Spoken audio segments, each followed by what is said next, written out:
Former NFL quarterback Mark Sanchez due in an Indianapolis courtroom this week after a fight and stabbing downtown. Police arrested him in the hospital yesterday, and now court documents reveal new information about the violent encounter outside a bar. We're also getting new pictures of the delivery truck driver Sanchez is accused of attacking. Now, a warning, these images are graphic. We've blurred his face because of that, and at the family's request, we are not identifying him. Now, the family tells us he has a deep 6-inch gash on his cheek. They say the cut went through his cheek and into his tongue. In fact, he's now having some trouble talking. Court documents say surveillance video captured Mark Sanchez in a fight with the victim in a downtown alley. Our Ella Rhodes tonight digs into the accusations. On Sunday, the Marion County Prosecutor's Office charged 38-year-old Mark Sanchez with battery resulting in injury, public intoxication, and unlawful entry of a motor vehicle after his alleged role in a physical altercation that left him stabbed. Sanchez was in town to commentate on the Colts versus Raiders game. Marion County Prosecutor Mears says this incident should never have happened. What began as a disagreement between a 38-year-old former professional athlete and a 69-year-old man should not have escalated into violence or left anyone seriously injured. It all started early Saturday morning on Washington Street. IMPD says they found 2 men from out of state injured when they got on scene. According to the police report, the victim says Sanchez approached him while he was in a truck backed into a loading dock at the Westin Hotel.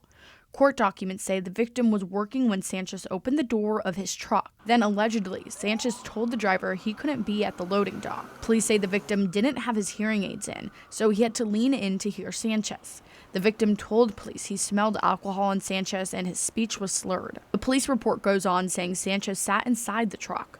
The victim then told Sanchez he couldn't do that. The police report says Sanchez then got out of the truck but later went back in. The victim tried to grab his phone, but Sanchez stopped him. The police report says the victim got out of the truck and went to the loading dock of the Marion and tried to flag down security. The victim returned to his car to try to get his phone again, but the report says Sanchez stopped him. Investigators say security camera footage shows Sanchez throwing the victim near the wall of the Westin. The report says at that moment, the victim says he realized he was in physical danger. That's when police say the victim grabbed his pepper spray and sprayed Sanchez in the face. Police say Sanchez wiped his face.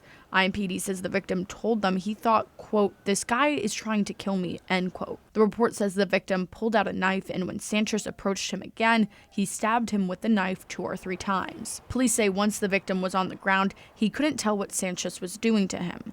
The victim then struck Sanchez one last time before Sanchez ran off, according to IMPD. People nearby say they found Sanchez injured and helped him until EMS arrived. The police say the victim's statement matches what detectives saw in the Marriott security camera footage. Police say Sanchez is still in the hospital and has not yet been booked in jail, but they did place him under arrest. This is an ongoing investigation. In Indianapolis, Ella Rhodes, 13 News. Now, the probable cause says investigators also found the knife used in the stabbing in the driver's seat of the victim's truck. Meanwhile, Sanchez has his first court appearance on Tuesday morning. We've also learned high-profile Indianapolis defense attorney James Voiles is representing Sanchez. Voiles telling us tonight Sanchez is still in the hospital right now. A lot of you have been asking why he's only charged with misdemeanors. So we talked with another attorney tonight who says prosecutors are likely going to upgrade the charges. They're probably wanting to see some of the medical records, kind of build up that evidence a little bit as to the severity of the injury. And then the very likely they will add additional or more serious charges based on what I saw there. I'd be shocked if it wouldn't be at least a serious battery of moderate bodily injury and even very likely serious bodily injury. Now, it is important to note we have yet to hear Sanchez's account of what happened. As soon as we do, we will share that and any other developments in this case on air and on WTHR.com.